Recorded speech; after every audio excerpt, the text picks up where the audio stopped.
Olá pessoal, entrando aqui um pouquinho antes das 3h30 da tarde no Brasil, para permitir que o pessoal vá chegando. E aí você que vai chegando agora, você pode já ir enviando, clica no aviãozinho aí do lado e vai mandando para os seus amigos ou seus grupos no Instagram. Vai curtindo também para o Instagram espalhar essa live para outras pessoas. Daqui a pouco vou chamar aqui o Mochico para...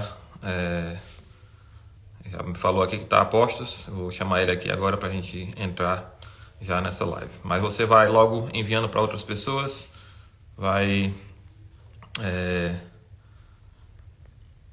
você vai curtindo aí também para o Instagram ficar avisando para outras pessoas.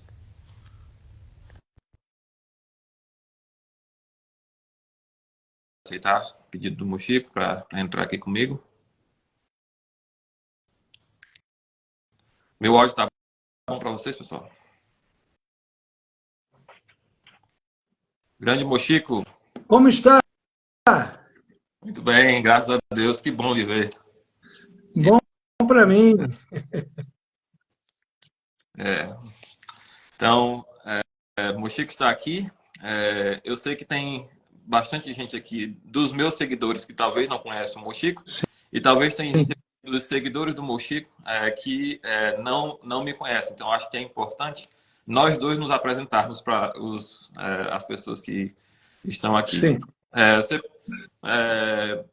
Mochico, eu conheci ele agora em maio desse ano. Eu guiei uma viagem, organizei uma viagem para Israel com um grupo de brasileiros e graças a Deus ele foi muito bem recomendado para nós e nós aceitamos a recomendação e foi realmente algo que nós nos agradamos muito de ter você, Mochico, como nosso guia.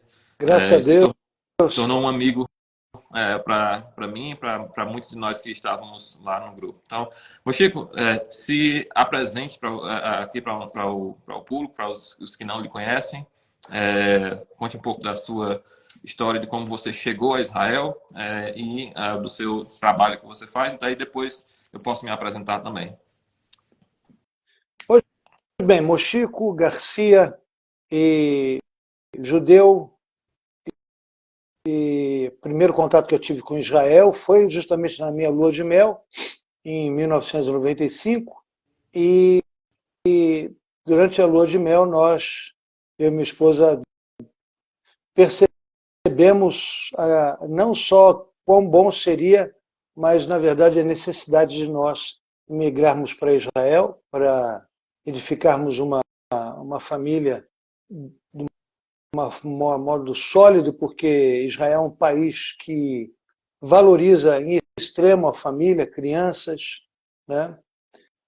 E boas condições de vida, parte médica, educacional. E em 99, fevereiro de 99, nós imigramos, tá? E então isso já fazem 24 anos, tá? Agora em fevereiro vai completar 25 anos, tá? E antes, no Brasil, eu trabalhava na parte de IT e ainda continuei trabalhando muitos anos em computadores, em rede, e suporte ao usuário, e desenvolvimento, internet, um monte de coisa, até que em 2009, final de 2009, início de 2010, eu resolvi deixar os computadores, fiz o curso de guia de turismo, 2 anos, curso muito pesado, difícil, né? E eu penso que difícil imaginar algum outro país que tenha um curso que exija tanto e forneça tanto conhecimento como o curso de guia de turismo em Israel. Tá? Um guia turístico em Israel não é um guia turístico, é um historiador. Né? E um pouco de arqueólogo, um pouco de político, de sociólogo, sei lá, é um monte de coisas, né? Em 2012, né, eu me formei, fui aprovado, né, também foi outra outra ação de Deus aí, porque contra as expectativas eu consegui passar no primeiro exame e logo recebi a credencial. Em 2013 já comecei a trabalhar, né? E já estamos aí com praticamente 11 anos, daqui a pouco vai completar 12 anos de trabalho, e graças a Deus com sucesso, desde o primeiro grupo, né? Logicamente que nós vamos crescendo, aprendendo muito no caminho, né? Mas, graças a Deus, tenho sido muito abençoado nessa profissão, e a minha esposa sempre diz que eu me reencontrei profissionalmente, que realmente é a profissão que se encaixa muito bem no meu perfil pessoal, psicológico, né? Concordo absolutamente. Eu acho que você nasceu para isso. Talvez não sabia, mas nasceu para isso. Sim. Para os que estão aqui que conhecem o Mochico, mas não me conhecem, eu sou o pastor Diego Ramos. Cresci no Brasil, mas minha primeira área de atuação foi como professor de física. Mas o Senhor me chamou para a área da teologia. Tive a oportunidade de estudar nos Estados Unidos na The Masters Seminary na Califórnia por 3 anos, entre 2011 e 2014. Voltei para o Brasil, terminei lá o meu MDiv, mestrado em divindade. Voltei para o Brasil, passei 9 anos trabalhando como professor de seminários, no Cibima, por exemplo, em Fortaleza, e também outros seminários, Escola Charles Spurgeon, outros seminários no interior do Ceará. E o Senhor me concedeu a oportunidade nesse ano de voltar para os Estados Unidos. Eu estou aqui nos Estados Unidos novamente para estudar. Eu estou fazendo meu mestrado acadêmico em teologia, com intenções para o PhD na área de Antigo Testamento. Então, Israel para mim é um parquinho de diversões, porque para a área que eu estudo, porque o Senhor me deu a oportunidade de estudar essas coisas, também a oportunidade de conhecer Israel. O Mochico foi instrumental. A minha segunda viagem que eu fiz para Israel, a primeira foi com um professor amigo meu, com quem eu trabalho hoje. Hoje eu trabalho como pastor auxiliar numa igreja no estado de Idaho, na cidade de Meridian. Eu sou pastor auxiliar, juntamente com o pastor Randy Cook, que foi também alguém que morou em Israel por 15 anos, foi guia também em Israel, e hoje eu tenho o privilégio de trabalhar junto com ele. Então, estou cercado de pessoas que amam Israel, que conhecem Israel profundamente, e foi um privilégio também, nesse mês de maio passado, crescer juntamente com o Mochico no entendimento de várias coisas, não somente da parte de arqueologia, mas também de política. Então, é um prazer estar com você aqui, Mochico. Então, Mochico. É um prazer estar contigo, com todos os nossos ouvintes aí, que estão já conectados. Eu não sou grandemente popular quanto às pessoas que você tem feito lives, então tem menos gente aqui do que normalmente você está acostumado a ter, mas certamente é um público com quem você vai poder contribuir bastante. Mas eu queria perguntar, você, como é que você está? Como é que está a sua família? Como é que tem sido esses 7 dias para vocês? Uma atualização mesmo, que pessoal mesmo. Eu acho que muita gente que lhe conhece gostaria de saber como é que está a situação para um judeu comum que não está na guerra vivendo nesses dias. Pois bem, eu moro em Jerusalém. Jerusalém está muito pouco afetada diretamente por conta dessa guerra, né? Até onde eu saiba, nenhum míssil caiu em Jerusalém mesmo, caiu nos arredores, e o mais próximo que caiu foi aqui em Belém, que fica no sul de Jerusalém, tá? Mas, de outro lado, nós temos a tragédia que aconteceu lá ao redor da faixa de Gaza, tá? Que já está beirando, são milhares de mortos, tá? Não vamos nem começar a fazer conta agora, porque é algo assim aterrorizador. E diante disso, o que acontece? Que tem muita gente em Jerusalém, como todo Israel, que tem conhecidos, amigos, parentes que moravam ali, tá? E você somando aquela festa que ocorreu, né, naquele momento, né, da sexta para o sábado, e aí quando houve a incursão dos terroristas, já estava no final da festa, e então isso aumenta ainda mais o alcance do luto que o país está passando, né? E aí nós vamos ficando sabendo que tal pessoa, tal conhecido estava lá, uau! Então isso levou o país todo a um luto, tá? Além das medidas de orientação das autoridades que lidam com esse tipo de coisa, né? O Home Front, né? Que seria o Departamento de Defesa Interna, digamos assim, de preparação para situações críticas, né? Então, dá orientações bem estritas, né, de quantas pessoas podem ficar expostas no local aberto, quantas pessoas reunidas num local fechado, tá? Então, isso, e também é extremamente aconselhado que as pessoas que têm condições possam então trabalhar em casa, né, visto que todo um sistema já foi desenvolvido durante o período do Covid, né, muita gente trabalhou em casa, então já se sabe como fazer isso. Então, aconselhado é ficar em casa.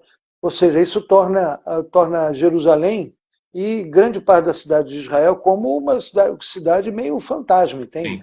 Comparado com a movimentação normal de uma cidade, pouquíssima gente circulando, né? Então, tem vários fatores que fazem com que Israel, como um todo, tenha sido muito, muito abalado. Foi a pior tragédia, a gente pode dizer assim, a pior tragédia da história de Israel. Não há dúvida sobre isso, entende? E foi a maior chacina de judeus, né, genocídio de judeus, assim, num curto espaço de tempo, após o Holocausto nazista. E aqui, tá? Israel como um Estado ainda não existia. Então, dentro da Sim. história do Estado de Israel recente, essa Sim. é a maior. Né? Sim, exatamente. Então, assim que está. Mas, graças a Deus, em termos de família, tá tudo bem. Né? A esposa e filhos, estamos bem. Né? Graças a Deus por isso. Mochico, em que estágio você diria que está a guerra nesse momento e qual é a expectativa para os próximos dias, em termos do avanço dessa guerra? Então, nos dê uma atualização a respeito. Israel já entrou definitivamente em Gaza ou está simplesmente ainda preparando o terreno para isso? Vai entrar mesmo ou vai talvez ceder à pressão internacional? O que você nos diz? Bom, eu não tive tempo, eu estava ocupado nas últimas 2 horas, eu não tive tempo de entrar nas notícias, tá? Então vou falar até 2 horas atrás, tá? Até 2 horas atrás, naquilo que eu saiba, o Israel não entrou efetivamente em Gaza, tá? Teve umas entradas, assim, eu considero preparatórias, ou mesmo por conta de pontos mais para dentro da faixa de Gaza, onde estava sendo lançado mísseis, ou estavam atirando em direção à fronteira. Então, os tanques entraram para eliminar aquele ponto que estava vendo aqueles tiros, né? Mas aí retornou. Tá? Então, naquilo que eu vejo, o exército está volumando, está se preparando, tá? Inclusive a população mesmo está ajudando e muito nessa preparação, porque, veja só, foram chamados 300 mil soldados, tá? Uma grande parte deles, logicamente, na reserva, né? Foram chamados 300 mil soldados e temos mais ainda por volta de uns 60 mil, 70 mil que se apresentaram como voluntários, tá? E que foram, sim, recebidos pelo Exército, e isso é um contingente gigantesco, gigantesco, tá? E isso faz com que seja necessário que cada soldado receba todo o suprimento, tudo aquilo que necessita para, para entrar em campo. Tá? Então, eu vejo que surge notícia ali e aqui de que ainda está faltando tal coisa, está faltando tal coisa, entende? Então, e a população está ajudando muito com isso, entende? Até coisas básicas, esparadrapo, coisa assim. Né? Então, eu vejo que o Exército está nessa preparação. Tá? Israel estava meio que dividido, né, antes disso. Mas você acha que a guerra, então, contribuiu para unir, de fato, e, tipo, deixar questões... vamos deixar isso para depois e vamos cuidar disso aqui agora?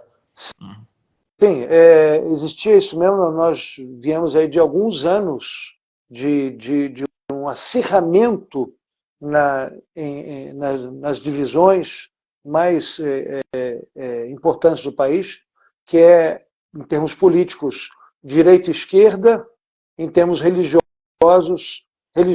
e seculares. Tá? Então, essa somatória, essa combinação de coisas que você não encontra em outros países, né? Então, isso estava tornando muito difícil a formação de um governo. Então, nós tivemos sucessivas eleições, mas os governos, os vencedores das eleições, não conseguiam formar uma coalizão, né?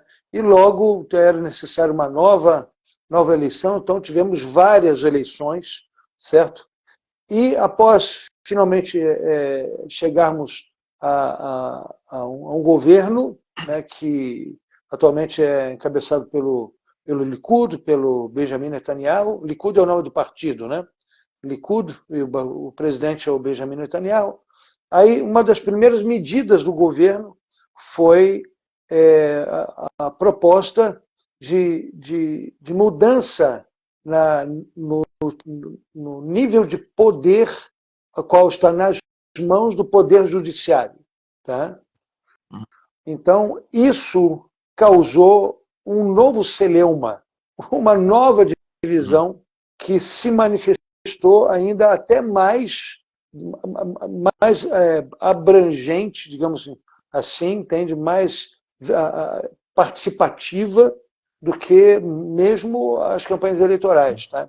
Então, muita gente nas ruas, muita gente nos cruzamentos das vias, muita gente nas manifestações diante do parlamento, diante da Suprema Corte.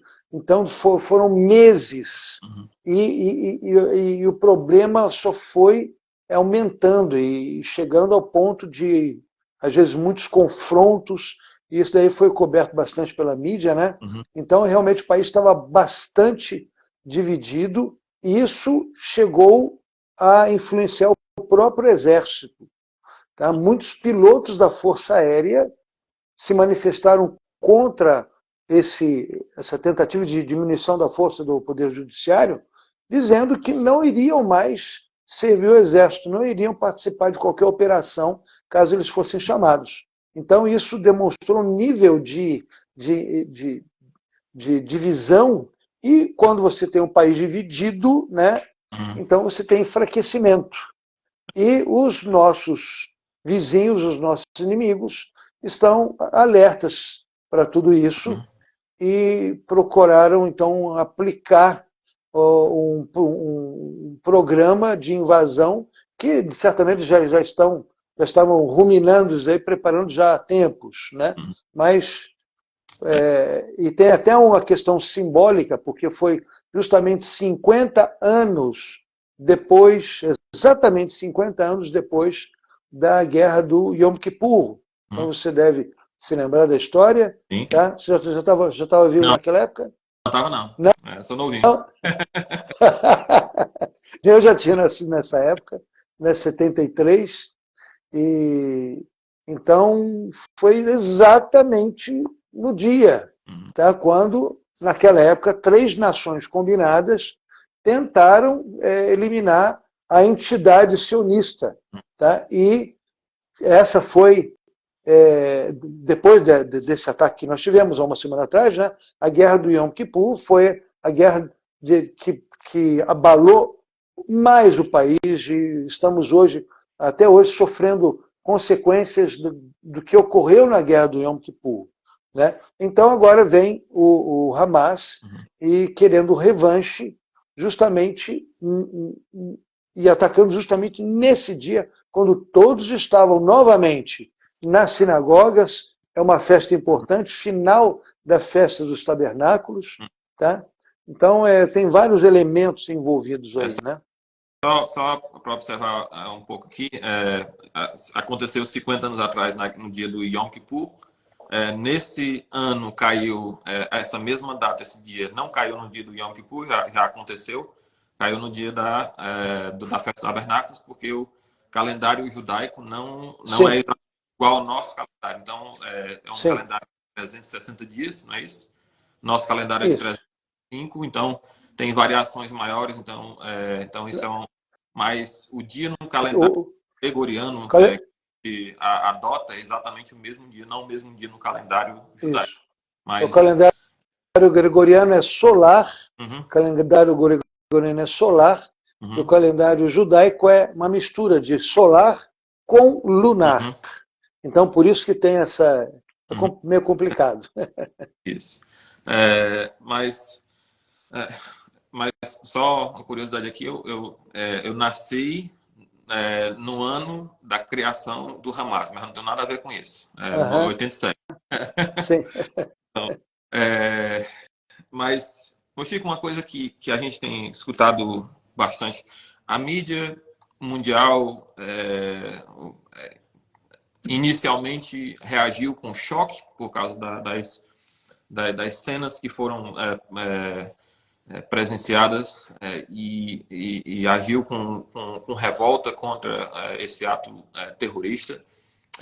Mas a gente percebe que aos poucos já está voltando ao status quo de Israel. Israel já está fazendo mais do que deveria fazer. A gente escuta muito na mídia. Eu já li na mídia brasileira em outras ocasiões, já na mídia britânica dessa vez também, falando sobre essa ideia de proporcionalidade, de que a resposta de Israel não é proporcional.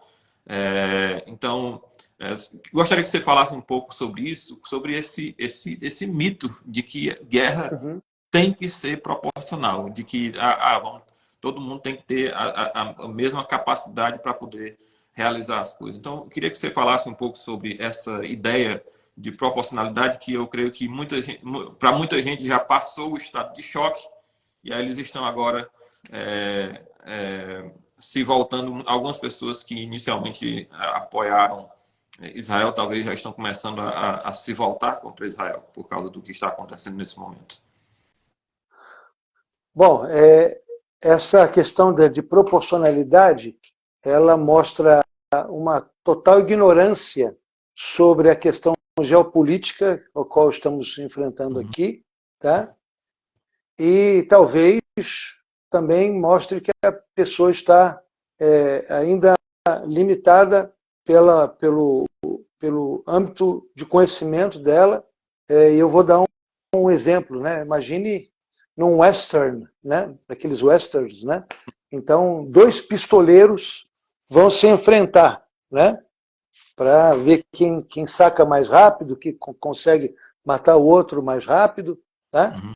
Então, é como se um pistoleiro viesse com uma arma normal e outro pistoleiro viesse com uma .50.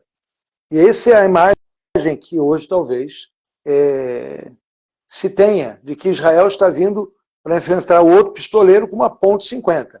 Mas isso é uma ideia extremamente simplória e totalmente desconectada da realidade. Nós temos que sair do âmbito de Israel aqui, os palestinos, ampliar nossa lente e colocar dentro dessa equação todos os países árabes que estão envolvidos, que participam ou diretamente ou indiretamente nesse conflito, e já por décadas, ok?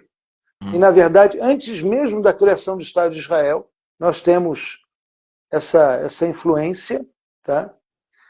E países que têm, por exemplo, no Hamas, apenas uma proxy, ou seja, um grupo que é um marionete nas mãos de um outro país, que no caso é o Irã.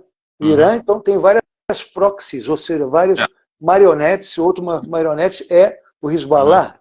E temos o outro país, o Catar, que nada em dinheiro por conta do petróleo e que investe pesadamente em tudo aquilo que acontece na faixa de Gaza.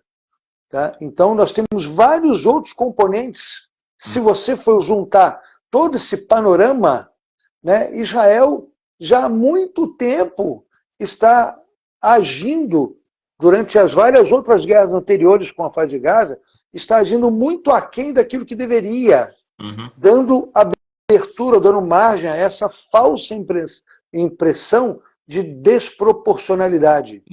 A desproporcionalidade nós devemos ver, sim, naquilo que aconteceu há uma semana atrás, entende?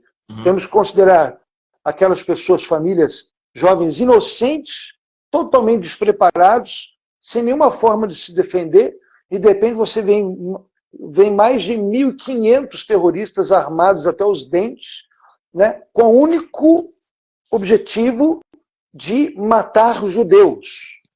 E das formas mais terríveis e hediondas possíveis. Isso, sim, é desproporcionalidade.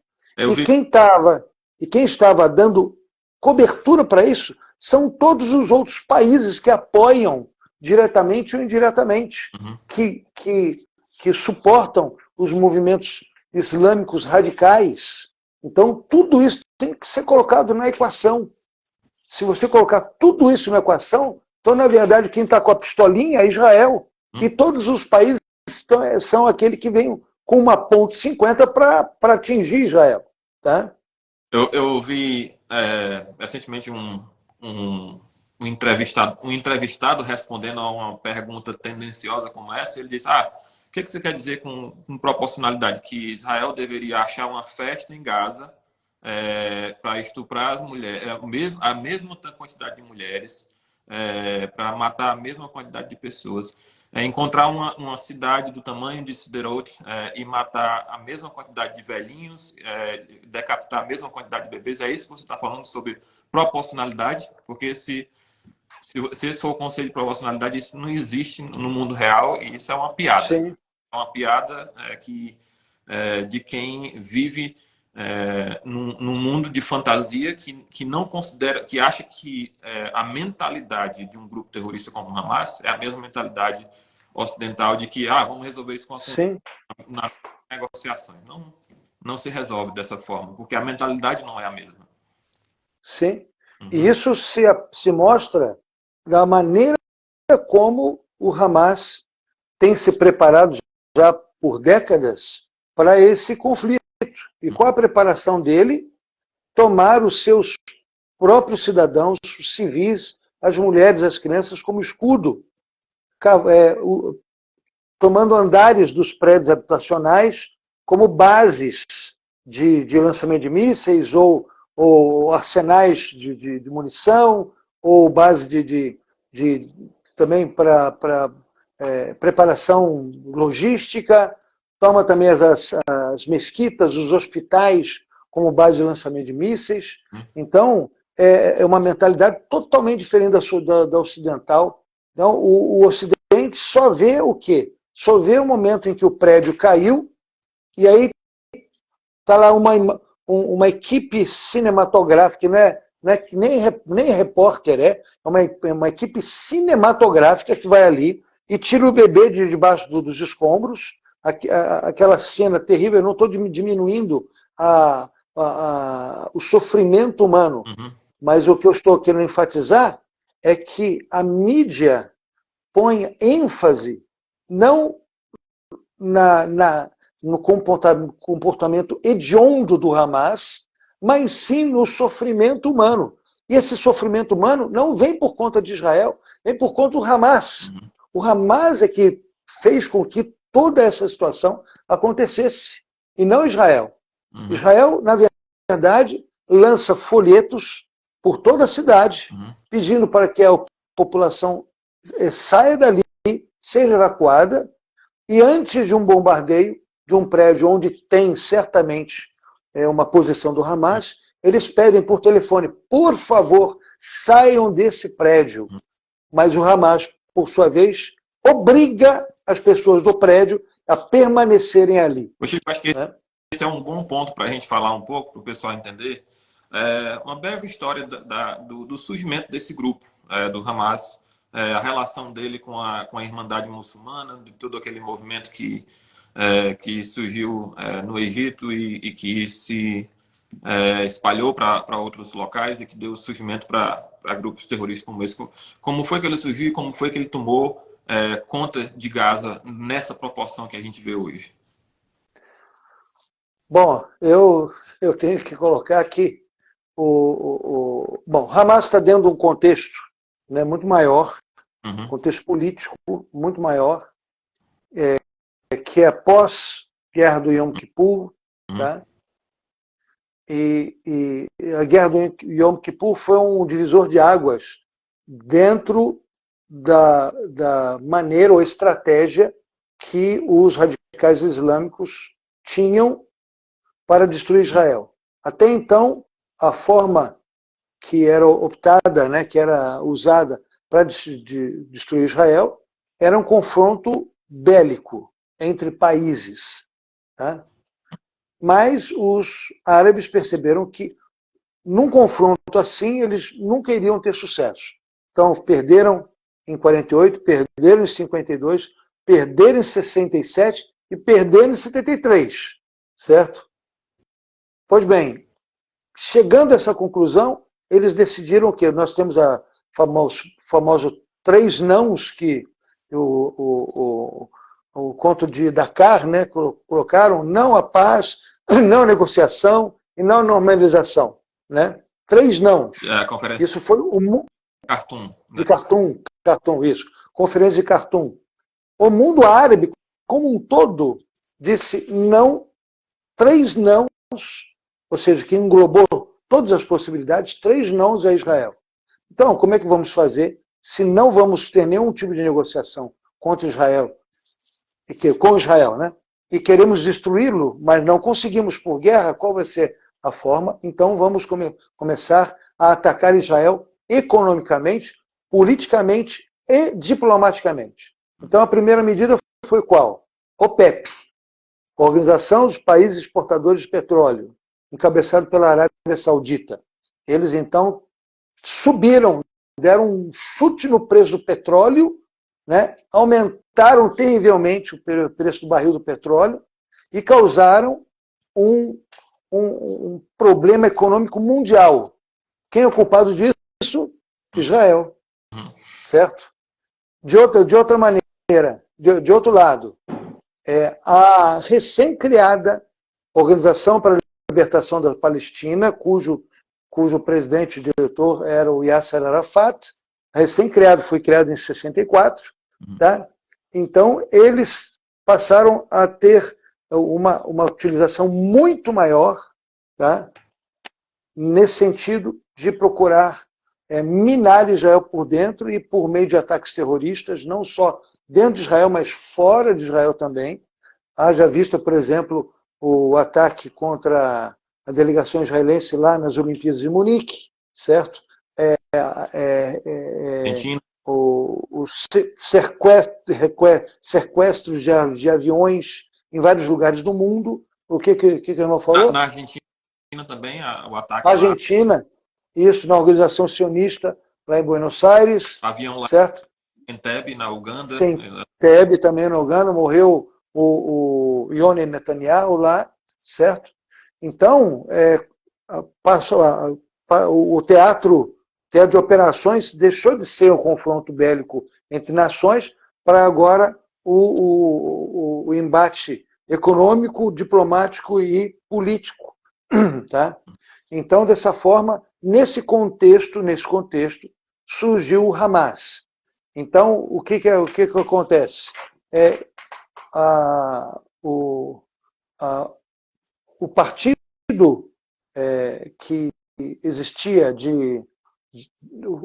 o partido, na época da criação do Hamas, era a Fatah, certo? Que era liderado por quem? Pelo Yasser Arafat, certo? Uhum. Então, por incrível que pareça, Israel incentivou, deu apoio a uma ideia da criação dessa nova entidade humanitária islâmica, chamada Hamas, ok? Teve aquele Sheikh Yassin, um homem de cadeira de rodas, meio cego, barbudo, exatamente, entende? Ele que foi, então, ele foi liberto da prisão e imediatamente assumiu o controle dessa organização recém-criada, e Israel, por detrás dos panos, incentivou, fortaleceu o Hamas, dando até dando dinheiro para a organização, para se estruturar na faixa de Gaza, e assim enfraquecer o outro partido. Então, a Fatah é um partido socialista secular. A Fatah, hoje, que governa a Samaria e Judeia, tá? Eu não uso o termo Cisjordânia. O senhor sabe por que eu não uso o termo Cisjordânia? Amém. Porque Cisjordânia não exprime a realidade dos dias de hoje, não existe mais Jordânia aqui, tá? Então o nome correto é Samaria e Judeia. Hoje, então, o partido que domina a Samaria e Judeia é a Fatah, que é socialista secular. E de outro lado, agora você tem, na época da criação, uma nova força política para enfraquecer a Fatah, que é o Hamas, ou seja, um partido religioso, religioso e extremista islâmico. Tá? Mas o que precisa ficar claro é um fenômeno que não existe em outros lugares, mas só dentro dos países islâmicos, é que esse fenômeno acompanha a ideologia islâmica. Então, dentro da ideologia islâmica, todo islâmico precisa, sim, dar apoio às viúvas, aos pobres, aos órfãos, dar esmola aos pobres, entende? Respeitar as crianças, ok? Isso de um lado a parte humanitária, mas de igual maneira o islâmico deve se dedicar também à jihad. De igual maneira. E a jihad seria o quê? Tanto a elevação espiritual, pessoal, como também a guerra santa. Tem esses dois lados. Jihad pode ter esses dois lados. Tanto a elevação espiritual da pessoa, ou seja, a busca que ele deve desenvolver por conhecer o Alcorão e conhecer a Allah, como também o lado extremista por implantar, e se for necessário, a força, a religião islâmica em todo o mundo. Então, essas entidades que se apresentam como entidades humanitárias, elas sempre vão ter todos esses lados. Tá? O lado humanitário, mas também o braço armado. Então, a entidade, a Irmandade Islâmica, tá? Al-Qaeda e também todas as entidades que vocês possam conhecer islâmicas sempre vão ter essas características. E elas não podem ser dissociadas, porque isso faz parte integral do Islã. Não existe entidade filantrópica islâmica que não tenha também o braço dela dedicado a como propagar o Islã em outros lugares. E se for necessário a força, usa-se a força. Tá? Então, dessa maneira, é o Hamas. Uhum. O Hamas tem a parte humanitária, sim, mas também tem, no caso desse partido, né, uma parte militar muito, muito forte, extremista muito forte. Né? Ô, Chico, acho que isso dá também um bom gatilho para uma questão mais profunda que eu gostaria que você explicasse para nós, que é a respeito da história do surgimento do Islã. Eu sei que você poderia passar o dia todo falando sobre isso, porque tem muito, muito, muito para falar, mas e também desses princípios, e se à luz desses princípios, à luz dessa história de como o Islã surgiu e quais eram os propósitos, se é possível existir a possibilidade de paz, de aceitação de Israel como uma nação naquele território, à luz da história do Islã. Existe essa possibilidade de paz? Vamos conversar, vamos negociar, à luz do surgimento do Islã e do propósito do Islã? Bom, eu já coloco a você a resposta, tá? Vamos jogar um balde de água, balde de gelo sobre os nossos ouvintes aqui. Agora temos 113, agora baixou para 109, mas um balde de gelo sobre essas expectativas, porque não existe, quer dizer, existe uma possibilidade, sim, de paz, e essa possibilidade de paz eu vou falar no final, ok? Mas sem essa possibilidade, sem ela, não existe mais nenhuma outra. Tá? E eu agora explico por quê. Eu não vou entrar nos méritos da religião islâmica, porque isso é outro capítulo, mas vamos colocar da seguinte maneira. A partir de 622, quando foi a morte do Maomé, ok? Então se inicia um processo de expansão do Islã. Ok? Primeiramente, o Islã se estabelecendo dentro da própria Península da Arábia, ok? Se expandindo, e um momento muito importante desse processo de expansão do Islã foi o ano 638, com a Batalha do rio Yarmouk. O rio Yarmouk é um rio que vem da Síria e deságua no Rio Jordão. Tá? Então, houve uma batalha muito grande entre os islâmicos da Arábia Saudita, que no caso estavam na região da Jordânia, que lutaram contra os bizantinos, os cristãos bizantinos. Tá? E os islâmicos venceram os bizantinos e conseguiram atravessar o rio Yarmouk, e atravessando o rio Yarmouk, você já entra nas colinas do Golã e já entra na Galileia, lá está já o Mar da Galileia, e aí você entra por toda a área de Israel, cobrindo de norte para o sul. Então foi uma batalha muito importante, onde se determinou o início da expansão do Islã para o oeste. Então, e essa expansão era necessária. Eu explico por que essa expansão era necessária para o Islã e especialmente para o povo da Arábia Saudita. Tá? A Arábia Saudita é um país, uma região com pouquíssimas possibilidades naturais. Pouquíssima água.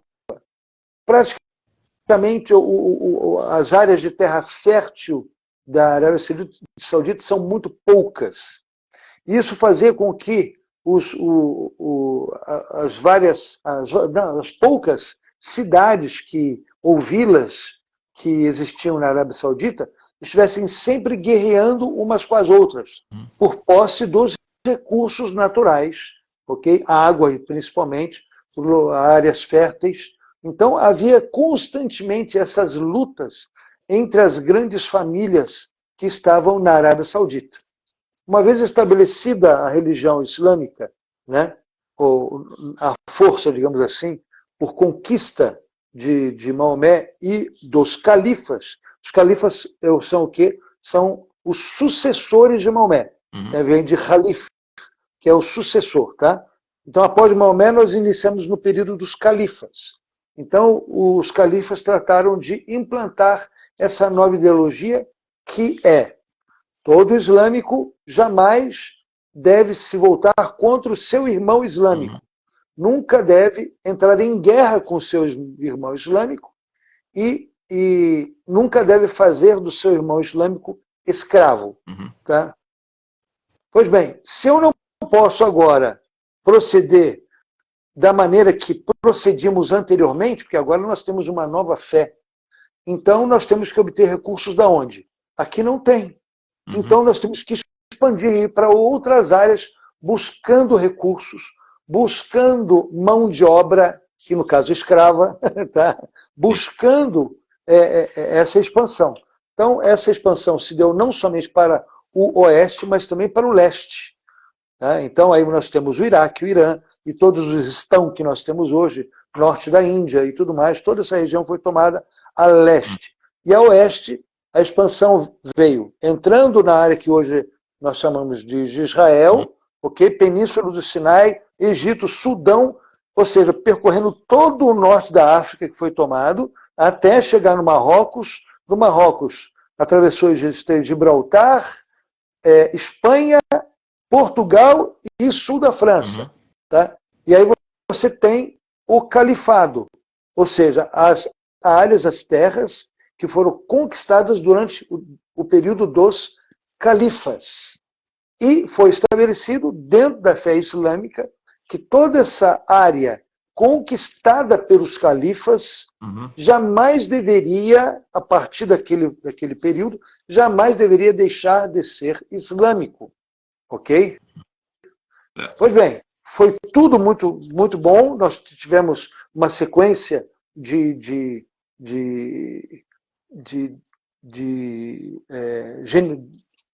povos que foram islâmicos, que foram dominando uns aos outros, ok? Então, os Fatimides, tá? os Umayyad e assim por diante, até que no final do século XI, chegam os cristãos europeus. Quem eram eles? Os cruzados. Os cruzados chegam em Israel para libertar a Terra Santa, ok? E estabelecem o Reino Cruzado de Jerusalém. A questão é que esse domínio cruzado estava bem na garganta do mundo islâmico. Por quê?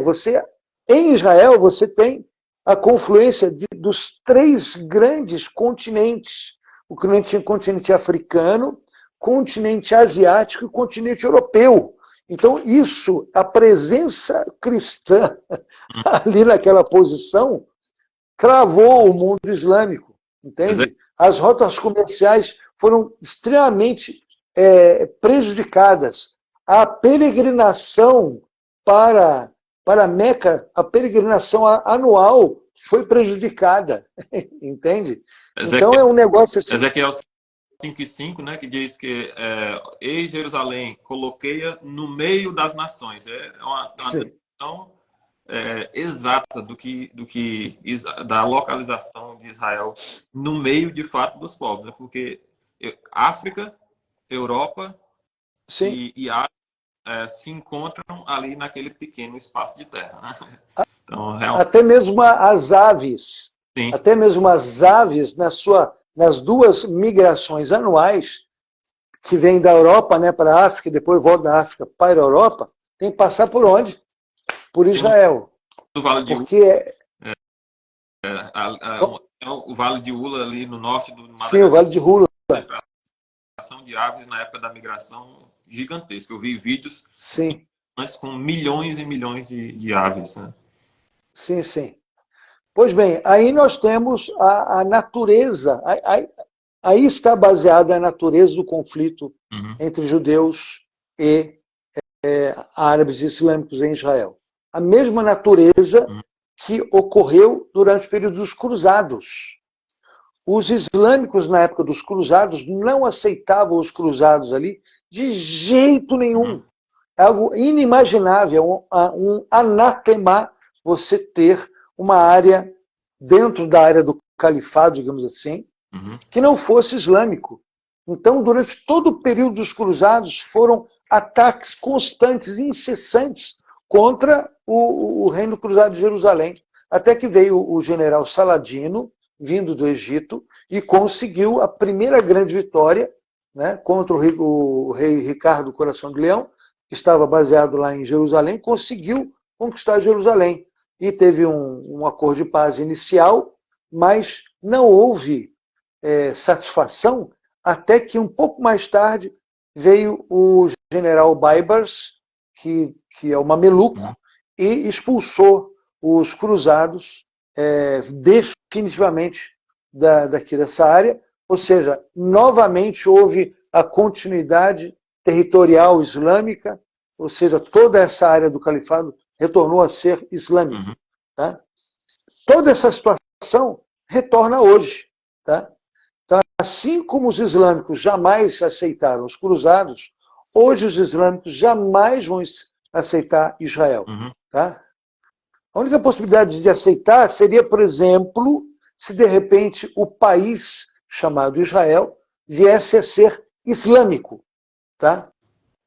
Houvesse então uma determinação a nível nacional que a partir de agora a religião oficial do Estado de Israel é o Islã. Aí, iria de repente haver o início de uma resolução do problema. Mas isso jamais vai acontecer, porque Israel é o lar nacional judaico. Tá? Então, 75% da população é judaica. Tá? A natureza do Estado é judaico. Então, isso jamais vai acontecer. Tá? Então, e é justamente por isso que em todos os planos de paz que foram tentados durante a história recente de Israel, tá? Envolvendo Yasser Arafat, Yitzhak Rabin, depois Ehud Olmert e o Abu Mazen, ok? Então, uns 2 ou 3 planos de paz que foram tentados, quando chegava no final, no último dia, assim, para assinar o acordo, o que acontecia? O líder, seja qual fosse islâmico ali, pulava fora. Por quê? Porque isso incorreria no reconhecimento do Estado de Israel. Isso incorreria em você estar validando algo que é completamente contrário à religião islâmica, completamente contrário aos valores islâmicos. Ou seja, eu estou dando meu aval para o estabelecimento definitivo de um Estado que não é islâmico. Isso é impensável.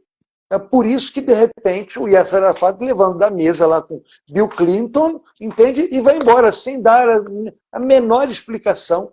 Por isso que o Abu Mazen também levantou da mesa com o Ehud Olmert ali, entende? Levantou, tinha tudo nas mãos, absolutamente tudo, e resolveu dizer não, entende?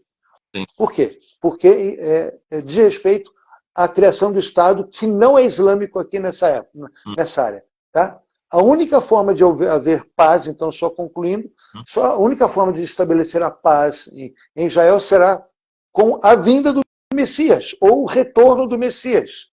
Tá? Quando o Messias vier, entende? Isso tanto na escatologia judaica, ok? Dentro que não considera o Novo Testamento, escatologia judaica não considera o Novo Testamento. Então, tanto na escatologia judaica quanto na escatologia cristã, quem trará paz a esta região e paz sobre toda a terra será o Messias. E para aqueles que creem no Novo Testamento, quem é Yeshua, o Messias. Então, quando Yeshua retornar, entende? Vencerá as forças do mal dentro da escatologia que temos no Novo Testamento e estabelecerá o seu reino. Aí sim haverá paz. Caso contrário, meu caro, pode tirar o seu cavalo da chuva e deixar de expectativas falsas, isso não acontecerá. Sim, muito bem, Chico, muito bom. Agradeço a explicação. Por falar em Messias, a gente sabe que Israel, como nação, existem judeus individuais como você, que creem em Jesus como Messias.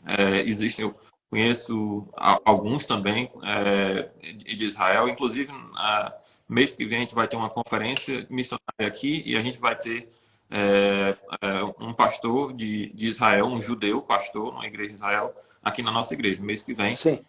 Então, conheço uma igreja toda lá e alguns outros irmãos também. Mas Israel como um todo, ele rejeita o Jesus como seu Messias e se encontra hoje em uma situação de desobediência, de rebeldia contra Deus, no sentido da rejeição do Messias, Uhum. em a sua religião judaica, de acordo com o Antigo Testamento e com outras tradições. Mas, mesmo assim, é possível perceber a mão de Deus ainda sobre a nação de Israel, mesmo no seu estado de desobediência. Você poderia falar, Mochico, como é que a gente pode perceber a mão de Deus na história recente de Israel, mesmo nesse estado de desobediência, de que Deus ainda tem Israel como seu povo e que ele ainda tem planos para o seu povo e que isso se mostra potencialmente na história recente de Israel, com o cuidado de Deus com o seu povo, ainda que se encontre em desobediência? Veja só, vamos tomar primeiro uma promessa que diz que os dons de Deus ou as promessas de Deus nunca podem ser anuladas, certo? Então, isso é um conceito básico Uhum. que encontramos aonde? No Novo Testamento, certo? Que os dons de Deus Vocação. não podem, a vocação, não podem ser anulados. Então, no livro de Romanos, nós vemos a colocação do apóstolo Paulo a respeito dos judeus, a despeito da rejeição. Tá? Uhum. Então, o apóstolo Paulo chega ao ponto de dizer que se com a rejeição foi concedido ao mundo todo, tá? a Uhum. salvação, quanto mais quando houver a aceitação. Uhum. Com a aceitação haverá ressurreição dentre os mortos, Uhum. certo? Então, é algo que é extremamente esperado, um momento em que o povo de Israel se encontrará com o Uhum. Messias, ok? Se encontrará com o seu Messias. Mas por isso que eu não posso dizer que a mão de Deus ainda está sobre o povo judeu. Eu prefiro colocar que a mão de Deus, apesar de toda essa problemática que foi criada, entende? Nunca deixou de estar sobre o povo judeu. Porque Uhum. dentro da visão também que o apóstolo Paulo teve, né, ele viu que uma oliveira cujos galhos maiores, que são judeus, foram quebrados, certo? Quem foi beneficiado com isso? Quais são aqueles que foram beneficiados com isso? Foram os gentios. Nós, né? Isso deu oportunidade Uhum. de que eles, como galhos de oliveiras bravas, Uhum. fossem enxertados na oliveira. Ou seja, foi dado abertura, tempo, para que os gentios fossem alcançados pela salvação, Uhum. na esperança que em breve ocorra o reenxertar dos galhos originais nessa oliveira, Uhum. certo? Então, tudo isso foi feito dentro de um plano justamente de amor de Deus para com a Uhum. humanidade. Tá? E é como se hoje o povo de Israel, né, estivesse por um tempo, por um período, né, assistindo de fora essa, essa confluência dos povos para a salvação que há no Deus de Israel. Aqueles que se tornam filhos de Deus por meio da fé em Abraão, Isaac e Paulo Jacó. Né? que Deus, por meio dos gentios, está causando inveja a Sim, Israel para poder, exatamente. no final, restaurá-los. Né? E por isso nós não podemos nos orgulhar contra os ramos naturais. Mas nós devemos esperar que eles sejam Isso. restaurados, porque vai ser bênção ainda maior para o mundo quando Israel for restaurado. Sim. Mais do que na sua rebelião já está sendo uma bênção para nós podermos conhecer o Messias. Quando eles forem restaurados, vai ser uma bênção ainda maior, e incluindo a ressurreição dos mortos, né? Então, isso. Então, durante todo esse período, né, que já se cumpre aí 2000 anos, então o que acontece? Essa falta de entendimento dessa provisão de Deus para todas as nações, a falta de entendimento da provisão de Deus para todas as nações, levou essas nações, especialmente cristãos, a se colocarem numa posição justamente contrária àquilo que o irmão acabou de falar, ok? Ou seja, não considerando que os judeus foram retirados para que os gentios pudessem entrar, tá? E com base nisso foi estabelecido ou se desenvolveu o antissemitismo religioso, o antissemitismo religioso. E a teologia da substituição. E a teologia da substituição coloca que todas as promessas de Deus dadas por Israel, dadas por Deus a Israel, foram passadas para a igreja, certo? Essa teologia da substituição é a base para o antissemitismo. Essa é a base para o antissemitismo. Porque uma vez que você retira do povo de Israel a sua importância e mantém a alcunha de assassinos de Jesus, porque permaneceu essa acusação de que os judeus são os que mataram a Cristo, né? Então, mantendo isso, o que acontece? Os cristãos, por falta de conhecimento, por falta de discernimento, porque vem por meio da palavra de Deus, começaram a rejeitar os judeus, e aí se incorreu no quê? Nas perseguições durante o período bizantino, depois durante a Inquisição, certo? Após isso, nós temos foi uma sequência das cruzadas, os pogroms na Europa Oriental, tá? E o ponto máximo que nós encontramos é o Holocausto. Tá? O Holocausto foi produzido, infelizmente, por cristãos que tinham uma teologia insidiosa, totalmente desconectada com o conhecimento puro e claro que se encontra no Novo Testamento. Ok? Então, mesmo os escritos de Martinho Lutero, no final da vida dele, né, que foram base para a ala religiosa do nazismo. Tá? Então, é bastante triste nós vermos isso. Apesar de tudo isso, Deus manteve o povo judeu, ok? E usou o próprio judaísmo rabínico, para manter o povo unido, porque a estrutura rabínica foi muito importante para manter o povo unido, até que chegasse o quê? O maior sinal de Deus de que a mão dele estava sobre o povo de Israel, que é a criação do Estado de Israel. Tá? A criação do Estado de Israel é um milagre assim sem precedentes, ok? Aonde centenas de países que estavam perseguindo os judeus durante a Segunda Guerra Mundial, porque liderados pelos nazistas, de repente, 2 anos depois, se ajuntam e aprovam o plano da partilha. Isso é algo assim de blowing mind, entende? De explodir, entende? Isso só por Deus.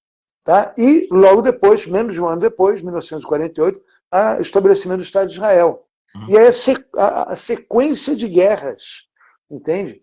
E onde se aquele que se detém um pouco mais que procura conhecer um pouco mais esses eventos, ele vai ver relatos e mais relatos da ação de Deus, protegendo o seu povo, entende? Aparições de Deus, aparições de anjos, durante até mesmo as batalhas, okay? Que mostram que Deus estava mantendo o seu povo, okay? E até os dias de hoje. Tá? O que aconteceu com Israel há 7 dias atrás, se fosse em qualquer outro país, seria o colapso daquele país. Mas, ao contrário, por conta de Israel ter passado tudo aquilo que passou, né, nós deixamos todas as divergências, todas as diferenças políticas e religiosas, e agora estamos nos abraçando, estamos nos unindo para enfrentar esse inimigo que é muito maior do que o Hamas. Esse inimigo que estamos enfrentando é muito maior do que o Hamas. Okay? Nós temos outras frentes de luta que já estão preparadas para estourar. Entende? Todos os nossos países vizinhos, ao se virem qualquer sinal de fraqueza ou de despreparo, sem dúvida, eles também farão os seus ataques. Ok? Então, tudo isso é para o observador atento e aquele que conhece as Escrituras vai perceber, sim, sem dúvidas, que existe uma mão superior, que é a mão de Deus, operando em favor do povo de Israel, que é o seu povo. E a nossa responsabilidade como cristãos ao reconhecer isso como o Salmo 122 diz, que orai pela paz de Jerusalém, sejam próximos aqueles que te amam, mas nós não devemos orar simplesmente pela paz momentânea de Jerusalém, porque essa paz, por mais que se consiga um período de paz, ela não perdurará.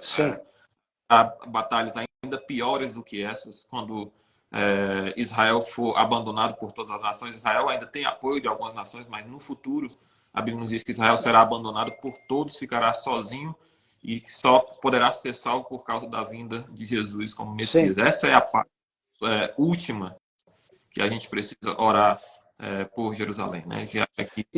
Sem essa paz, todas as outras pazes que possam ser feitas são provisórias e ainda antecipam conflitos ainda maiores no futuro. E isso que está acontecendo, que eu acabei de expressar, essa unidade do povo, isso é algo assim fantástico. Por quê? Porque isso, eu vejo a mão de Deus nesse sentido, promovendo a unidade do povo. Sim. Se o povo de Israel não estiver unido, preparado para enfrentar as tribulações que virão, né? Israel não terá condições de chegar até o ponto aonde clamará pelo Messias. Não terá condições. Sucumbirá no caminho. Entende? Então é necessário que o povo de Israel esteja unido. Tá? E aí entra mais outra questão importante que só cabe à igreja. Tá? Só cabe à igreja. Eu vou tomar aqui as palavras do primeiro-ministro Benjamin Netanyahu. Benjamin Netanyahu muitas vezes declarou, em várias circunstâncias diferentes, que o único amigo que realmente Israel pode contar não são com os países, porque os países sempre têm os seus jogos de interesse, né? O único amigo que Israel, sem dúvida, pode contar são os cristãos evangélicos. Ou os cristãos que têm a sua fé e conduta baseada na Bíblia. Porque, independente de se Israel fizer algo bom ou algo ruim, tá? O povo cristão sempre estará apoiando Israel, sempre estará orando por Israel, porque não vê Israel humanamente, porque o Israel humano está suscetível a muitas falhas, entende? O Estado de Israel já pisou no tomate muitas vezes. Uhum. Muitas vezes. O apoio que os cristãos, os verdadeiros cristãos, dão a Israel não é por conta dos acertos que Israel faça, mas por conta da eleição de Deus. Por conta que Deus elegeu o povo de Israel para abençoar as nações, tá? Por meio do povo de Israel, abençoar as nações. Tá? Então, essa eleição faz com que os cristãos apoiem Israel. Tá? Esse é um apoio estável. E esse apoio faz com que Israel venha a tomar as atitudes corretas. Entende? E aí que chega a importância muito grande da igreja. Tá? Jesus nos deu duas condições para o seu retorno. Duas condições. A primeira, ele falou, e esse evangelho será pregado a todas as nações, vindo logo depois o fim, certo? Isso é necessário. Para isso é necessário o quê? Evangelismo, certo? Evangelismo. É necessário levar o evangelho a todas as nações. E a segunda condição que ele colocou foi qual?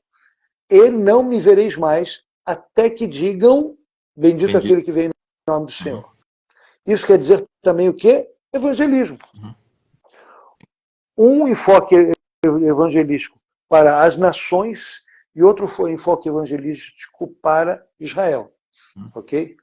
Então, nessas duas áreas, a igreja tem um papel fundamental.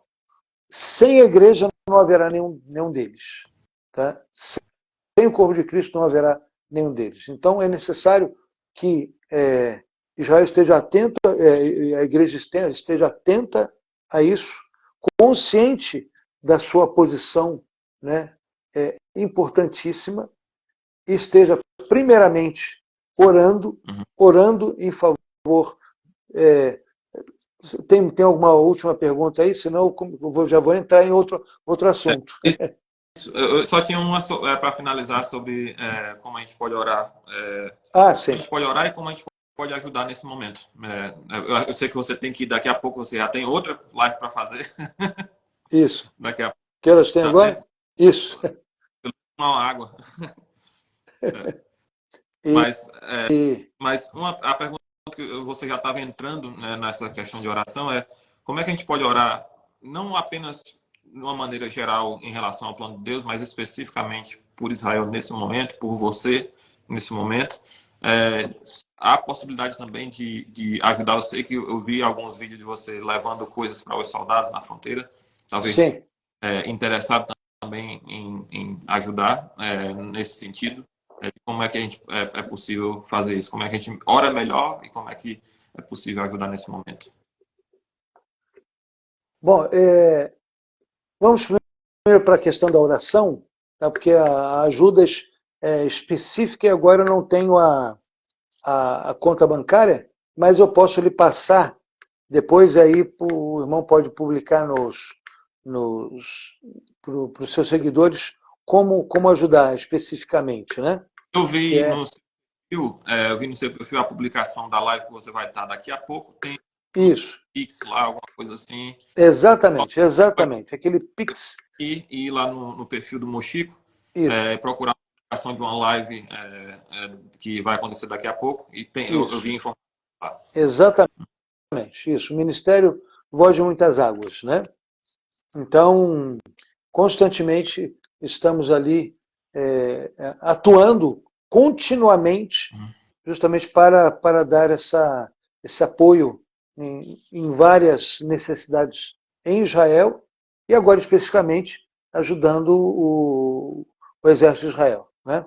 Mas o que é importante, o corpo de Cristo está atento nesses dias que estamos passando em oração. Orar pelas vítimas desse atentado terrível, ok? Então nós temos aqueles que estão nos hospitais, estão passando por tratamento, e temos centenas de pessoas no hospital em estado gravíssimo. Então, orarmos por essas pessoas para que elas tenham restabelecimento, tá? Orar também pelas famílias, os que sobraram das famílias, né, que foram chacinados, porque é um abalo terrível sobre suas vidas, as crianças envolvidas, as mães, os pais que perderam seus filhos, tá? E também aqueles que estavam no show de música, certo? Todos aqueles envolvidos direto e indiretamente nisso, que tem sofrem um abalo psicológico profundo, tá? É muito importante orar em favor deles, certo? E também para que isso que aconteceu, Deus produza nesses corações um ponto onde eles não desistam do ideal, né? Não desistam do sonho, né? De se assentar naquele lugar, de ter a sua casa, de ter o seu campo, de ter a sua subsistência ali. Não desistam, mas em memória daqueles que morreram ali, possa se manter e até ampliar o assentamento judaico naquela região, ok? E isso aconteceu muitas vezes na história recente de Israel, ok? Mesmo havendo ataque inimigo, né? Os que permaneceram ampliaram a sua presença ali, tá? Outro ponto de oração é orarmos pelos governantes de Israel, especialmente pelo gabinete de guerra que foi estabelecido, o primeiro-ministro Benjamin Netanyahu, tá? E também o ministro da Defesa, o chefe do Exército, tá?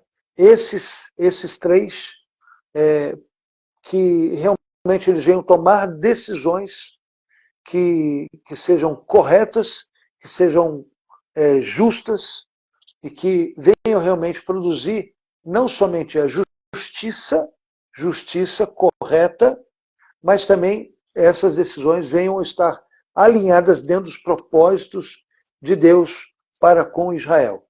Porque temos aí uma sequência de acontecimentos que precisam ser cumpridos, né?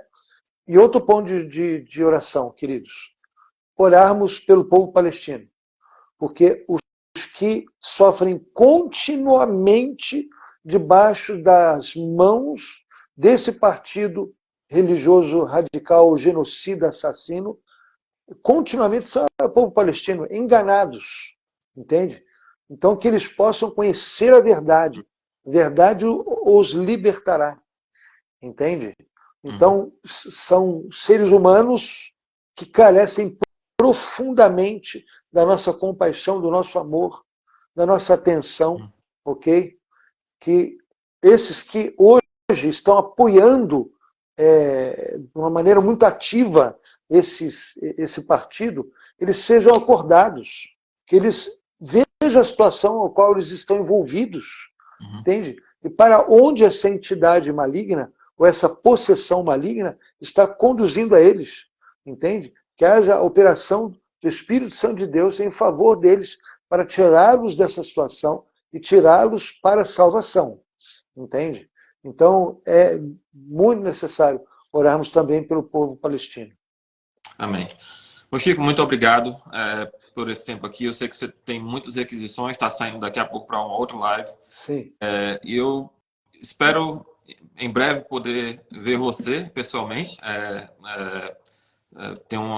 Se Deus quiser, se as coisas continuarem seguindo para a normalização, daqui a alguns meses, no mês de setembro do ano que vem, Deus quiser, a gente deseja ir em Israel e ter você novamente, ter o prazer de ter você como nosso guia. Mas até sabe que eu estou orando por você, pelo povo de Israel diariamente, e inclusive gostaria de, talvez seria a melhor coisa terminar esse tempo nosso aqui com uma oração. Por favor. Então, vamos orar, pedir ao Senhor por essas coisas que o Chico mencionou aqui. Amém. Querido, nós te agradecemos pela tua mão graciosa e de misericórdia sobre as nossas vidas. Obrigado. Amém. Porque nós temos certeza da tua palavra, que as tuas misericórdias se renovam a cada manhã. Jeremias falou essas palavras num momento de extrema angústia, de de dor do povo de Israel, que se encontrava sendo abatido pelos seus inimigos, e mesmo assim ele afirmou que a tua misericórdia se renova e que o Senhor é bom.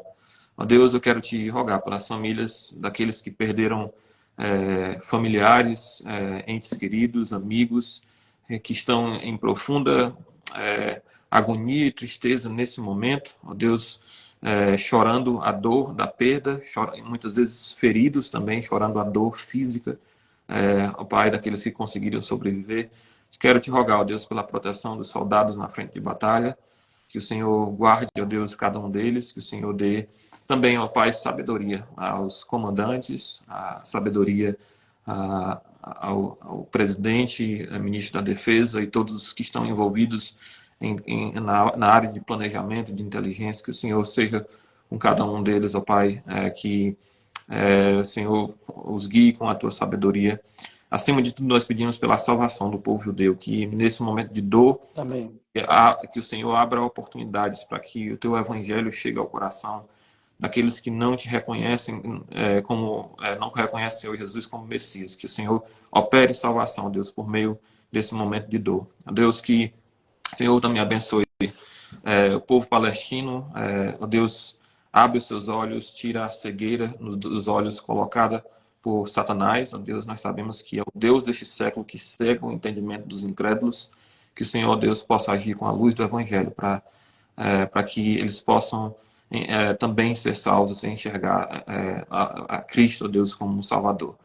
Pai, que o Senhor cuide de forma especial do Mochico, da sua família, abençoando, protegendo, meu Deus, usando, Pai, na sua missão como guia de levar a tua palavra para aqueles que o Senhor coloca no seu caminho. Deus, também nesse momento que o Senhor está usando para falar ao povo brasileiro por meio de lives diferentes, que o Senhor possa usá-lo para trazer conscientização e nos ajudar a orarmos da forma correta. Te agradecemos por esse momento, Pai, em nome de Jesus Cristo. Amém. Amém. Muito obrigado. Deus abençoe. Deus dê uma boa noite para você Amém. a gente vai manter comunicação. Um Sim. abraço. Um abraço. Shalom. Shalom.